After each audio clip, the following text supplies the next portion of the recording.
1689年、マリー・ルイーズ・ドルレアンの急逝によって空席となったスペイン王妃の座に新たに迎えられたのがマリア・アンナ・フォン・プファルツノイブルクだった。ドイツの名門プファルツノイブルク家の出身であり、ハプスブルク家に近い血統を持つ彼女の婚姻はスペインの外交方針を大きく転換させる契機となる。カルロス2世の健康は悪化の一途をたどり、後継問題が国を揺らす中、マリア・アンナは宗教的信念と政治的計算を武器に宮廷内で影響力を拡大していった。彼女はフランス勢力を排除し、神聖ローマ帝国との結びつきを強めるための中枢的役割を果たすが、その行動は次第に周囲の敵意を招いていく。やがて王妃の判断と行動はヨーロッパ全体を巻き込む継承戦争の引き金となる。今後も人物史を通じて歴史の真相に迫る試みを継続するため、チャンネル登録と高評価、コメントによるご支援を賜れますと幸いです。第1章、王妃登場と時代の転換点。マリア・アンナ・フォン・プファルツノイブルクがスペインの王妃候補に選ばれたのは1689年。前王妃マリー・ルイーズ・ドルレアンの死からわずか数ヶ月後であった。当時のスペイン王カルロス2世は病弱で、王位継承問題が深刻化していた。ルイ14世の影響下に置かれることを恐れたスペイン宮廷と神聖ローマ帝国は血縁的にハプスブルク家に近く、信仰心の厚いマリア・アンナを次の王妃として推した。彼女の婚姻はヨーロッパ外交の均衡を保つための反フランス連携の一環として位置づけられた。彼女は1667年、プファルツノイブルク公フィリップ・ヴィルヘルムの娘として生まれた。幼少期から修道的な教育を受け、知的で自制的な性格を形成していたと伝えられている。その一方で、家族の多くがハプスブルク家と婚姻関係を結んでおり、政治的感覚に長けた家系の出身でもあった。スペインへの腰入れは、神聖ローマ帝国とスペインを結ぶ新たな枠組みを象徴するものであり、彼女の到着はフランス宮廷にとって明白な脅威と受け止められた。1690年、マリア・アンナは正式にスペイン王妃として迎えられた。到着当初、彼女は敬虔な信仰とつつましい生活態度で宮廷の信頼を得る。だがその姿勢はやがて、政治的意図を隠した冷静な計算として評価が分かれるようになる。彼女は王妃としての公務を忠実にこなす一方、王の側近や枢密院との接点を増やし、宮廷運営への発言力を確実に拡大していった。カルロス2世の体調が悪化するにつれ、彼女は自然と宮廷政治の中心に立つことになった。当時のスペインは経済の疲弊と行政の硬直化により国家としての統制を失いつつあった。司法貴族や聖職者が独自の権力を保持し、王権の影響力は著しく低下していた。こうした状況下でマリア・アンナが果たそうとしたのは、王妃という立場から統治の再集中を図ることだった。彼女はハプスブルク系の顧問団を周囲に集め、フランスに通じる貴族層を慎重に排除していった。その結果、宮廷内部の派閥構造は急速に再編され、フランス派と帝国派の対立は決定的なものとなる。カルロス2世は政治的判断を下せる状態ではなく、彼女の意見が実質的に王の意思として扱われる場面が増えた。マリア・アンナの名は宮廷文書の中で頻繁に現れ、王政の影の決定権者とみなされるに至る。この時期の彼女の動きは、単なる王妃としての役割を超え、政治的主体としての自覚を帯びていたと考えられている。彼女の冷静な判断と緻密な計算は、一方で周囲の敵意を呼び起こし、スペイン国内での孤立を深める結果にもつながっていった。マリア・アンナが登場した瞬間、スペインはすでに衰退の坂を下り始めていた。しかし、その衰退の中で彼女が試みた秩序の再構築は、後に大陸全体を巻き込む戦争へとつながっていく。彼女の行動は、病に伏す王を支える王妃の献身として記録されながらも、同時に新たな外交均衡を形作る計算された戦略でもあった。第2章、権力掌握と宮廷内の対立。王妃としてのマリア・アンナ・フォン・プファルツノイブルクは、早くから自らの立場を明確に理解していた。カルロス2世の健康は回復の見込みがなく、王権を実質的に支える存在は王妃と少数の顧問団のみだった。彼女は信頼できる枢密顧問や侍女を慎重に選び、宮廷の情報網を掌握することから始めた。日々の謁見や礼拝の場を政治的接点として利用し、国政の情報が自分を経由しなければ国王に届かない仕組みを築き上げていく。こうして王妃は形式的には王を支える伴侶でありながら、実質的には宮廷政治の調整者となった。この過程で彼女が最も重視したのはフランスの影響を排除することであった。ルイ14世の勢力がヨーロッパで拡大を続ける中、スペイン内部には依然としてフランスと通じる貴族層が存在した。マリア・アンナは彼らを慎重に遠ざけ、代わりに神聖ローマ帝国系の人脈を宮廷内に導入した。その結果、枢密院の構成は急速に変化し、スペインの外交方針は次第にフランス対抗路線へと傾いていった。この転換は後のスペイン継承戦争の下地を形作る重要な動きであった。しかし彼女の改革は抵抗を招いた。宮廷貴族の中には外国出身の王妃が国政を支配していることに不満を抱く者が多く、王妃の周囲には常に陰口と中傷が渦巻いていた。特にカルロス2世の母校マリアーナでオーストリアの旧臣たちは王妃の影響力を危険視し、王に対して警戒を促した。こうした内部構想はスペイン宮廷を長期にわたり分裂させる要因となった。マリア・アンナは表向きは信仰と忠誠を掲げつつ、裏では政治的駆け引きを駆使して自らの地位を守らざるを得なかった。王妃の影響は外交政策にも及んだ。彼女はフランスとの和解を避け、帝国との連携強化を進めるために皇帝レオポルト一世の顧問と頻繁に通信を交わしたとされる。その一方でスペイン国内では経済の衰退と社会不安が進行し、王妃への不満が外国勢力の操り人形という形で噴出するようになる。王の病状が悪化するたびに彼女が実権を握っているとの噂が強まり、民衆の間でも王妃批判が広まっていった。権力を維持するための行動が次第に孤立を深める結果を招いていく。1690年代半ばになると、マリア・アンナは政敵との対立を決定的なものにした。彼女に反発する貴族たちは王妃の親族をスペイン国外へ追放する運動を起こし、王妃派の顧問数名が失脚した。これにより彼女の政治基盤は大きく揺らぐ。にもかかわらず彼女は行動を緩めなかった。カルロス2世の病状が悪化するほど王妃の政治的重要性は増していく。王の署名を伴う文書の多くが実際には王妃の指示で起草されたと見られており、その実権は王権を代行するほどの域に達していた。マリア・アンナの支配は同時に緊張の積み重ねでもあった。宮廷内の敵意は静かに増幅し、彼女の意向に従わない者は排除されていった。宗教的権威を盾に取る戦略は効果的であったが、やがてその経験ささえも偽装された権力欲として非難されるようになる。彼女は公の場では冷静さを崩さず、沈黙によって立場を守ったが、周囲の支持は徐々に失われていった。スペイン宮廷の崩壊的状況の中で、王妃は確かに権力を握っていた。しかしその権力は、支配と孤立が紙一重であることを証明するものでもあった。第3章、外交の駆け引きと継承問題の迷路。カルロス2世の体調が悪化するにつれ、スペインの最大の懸念は王位継承問題へと移っていった。後継者がいないまま国家を維持することは不可能であり、ヨーロッパの小受けはこの空白を狙って動き始めた。フランスのルイ14世は孫フィリップ男従を次期スペイン王に据える構想を進め、神聖ローマ帝国の皇帝レオポルト一世は自らの息子カール大公を推して対抗した。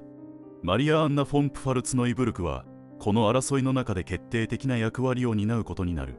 彼女は帝国側の利益を代表する立場を取り、フランスとの妥協を拒んだ。その姿勢はスペインの外交方針を明確に反フランスへと傾けた。王妃の行動は計算されていた。彼女は王の病状を理由に枢密院の会議を主導し、外交文書の確認や署名に事実上の拒否権を行使するようになった。彼女が承認しない決定はほとんど実行されなかったとされる。表面的には王の健康を守るための措置であったが、実際には宮廷外交の方向性を自らの手で調整していた。彼女の意向に従わない顧問は退けられ、帝国派の人脈が要職を占めていく。スペイン宮廷は徐々にフランスとの交渉を断ち、孤立した状態に陥った。ルイ14世はこうした動きを静観しつつも、フランスの利益を確保するために周到な準備を進めた。フランス大使を通じて王妃側の情報を収集し、スペイン内部の不満を利用して影響力を回復しようと試みた。マリア・アンナはそれに対抗し、情報漏洩を防ぐため通信を厳しく管理した。書簡や施設の出入りは制限され、宮廷はほぼ閉鎖的な構造となった。この状況は国家運営をさらに硬直化させ、外部との連絡を途絶させる結果を招いた。彼女が秩序を保とうとするほど、スペインは外交的に孤立していった。1698年、カルロス2世の健康が急激に悪化すると、各国は継承問題の解決に向けて動きを加速させた。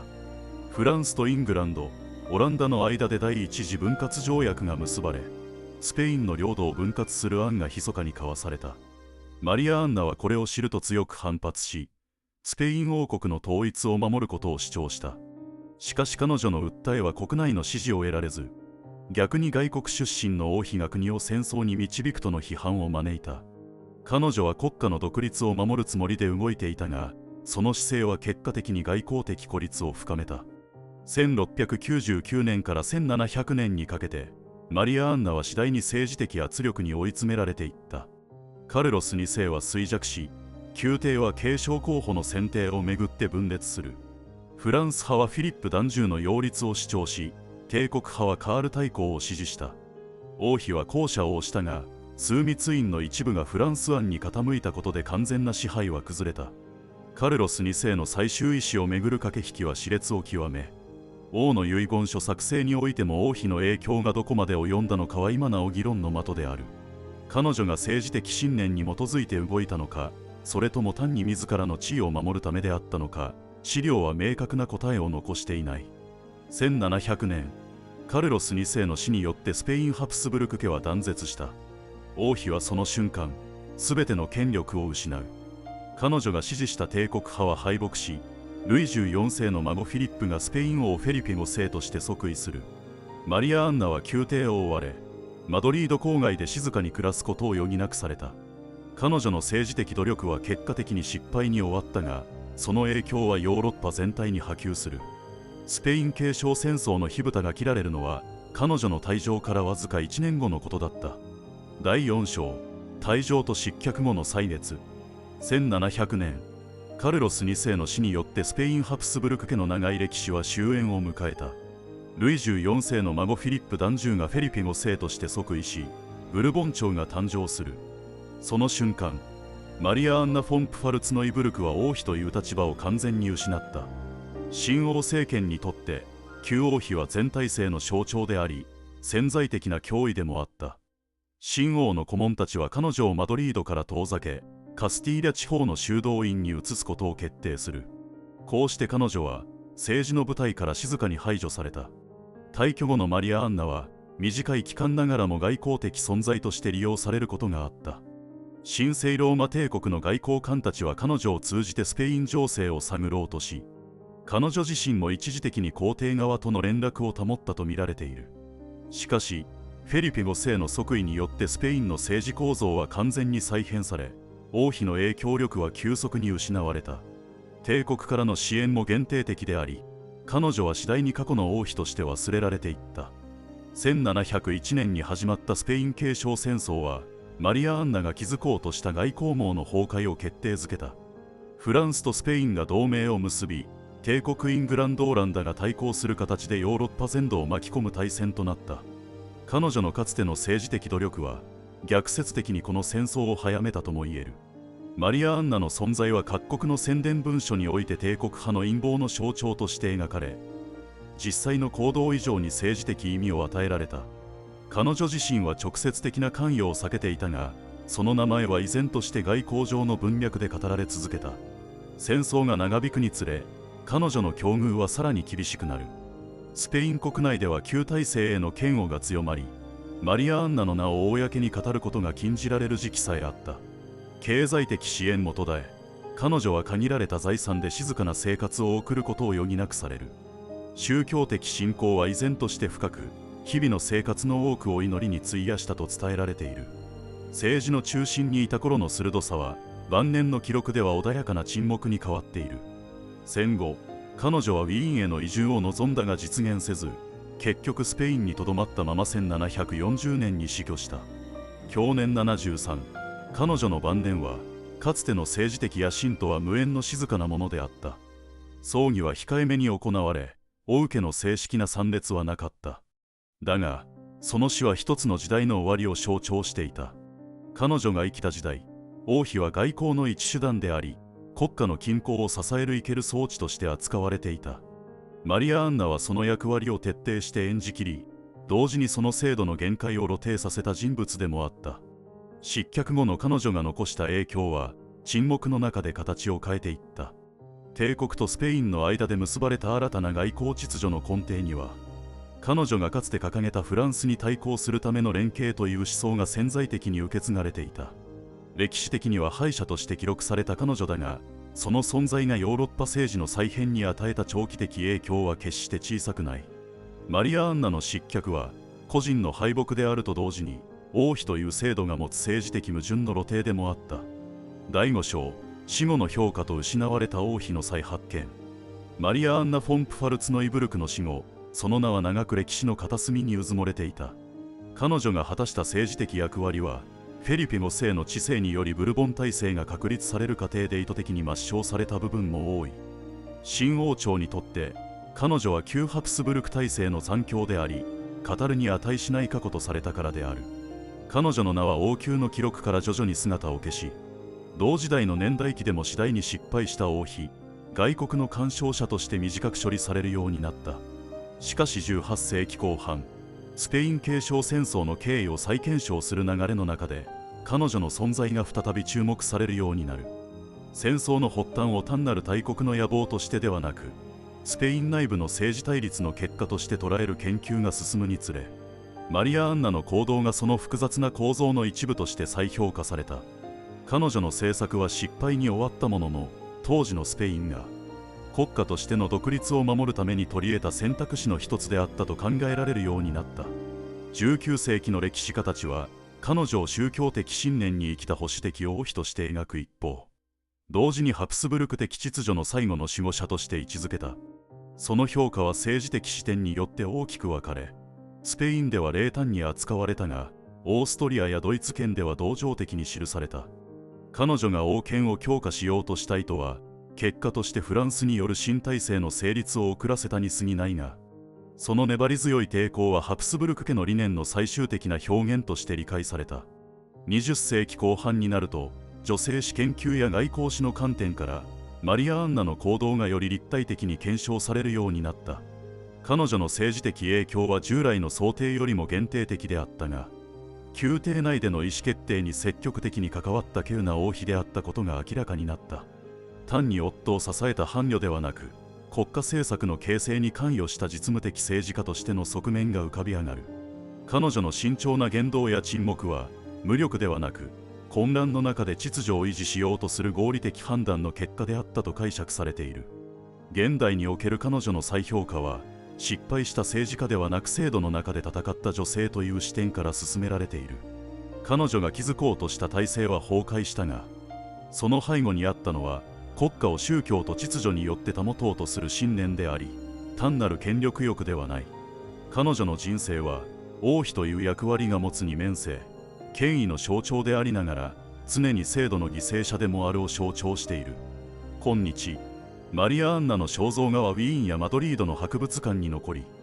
その表情は当時の記録が語るような冷たさよりも、静かな意志を感じさせる。彼女は敗者として忘れられたが、同時に近世ヨーロッパの変動を生きた。最後のハプスブルクの王妃として再び歴史の中に位置づけられつつある。彼女の存在は王朝が終わりゆく瞬間においても国家と信仰の均衡を保とうとした一人の人間の姿を示している。今回の動画は以上となります。マリア・アンナ・フォン・プファルツノイブルクの生涯は、衰退する帝国の中で権力と信念の狭間に立たされた王妃の記録であった。彼女は政治的野心を持ちながらも、王妃という立場に課された制約から完全に自由になることはできなかった。カルロス2世の治世末期における彼女の行動は、単なる個人的な権勢欲ではなく、国家の秩序と宗教的正当性を守ろうとする試みだったと考えられる。結果としてその努力は敗北に終わり、ブルボン朝の成立によって彼女の政治的足跡はほとんど消えた。だが、その過程で示された彼女の意志と判断は、近世ヨーロッパの政治構造を理解する上で欠かせない鍵となっている。マリア・アンナは制度に従いながらも制度の矛盾に直面し、沈黙の中で抵抗した王妃であった。敗者として葬られたその名は21世紀に入ってようやく再評価され始めている。彼女の物語は王権と個人、信仰と政治、そして女性と権力という普遍的なテーマを問い直す鏡でもある。忘れられた王妃が今再び歴史の語り手として呼び戻されている。最後までご視聴いただきありがとうございます。本シリーズの継続とさらなる歴史分析の進化のため、チャンネル登録および高評価をいただければ光栄です。また、今後の制作に生かすために、どのような内容でも構いませんのでご感想をコメントいただけると幸いです。それではまた次の話でお会いしましょご視聴ありがとうございました。よろしければチャンネル登録、高評価お願いいたします。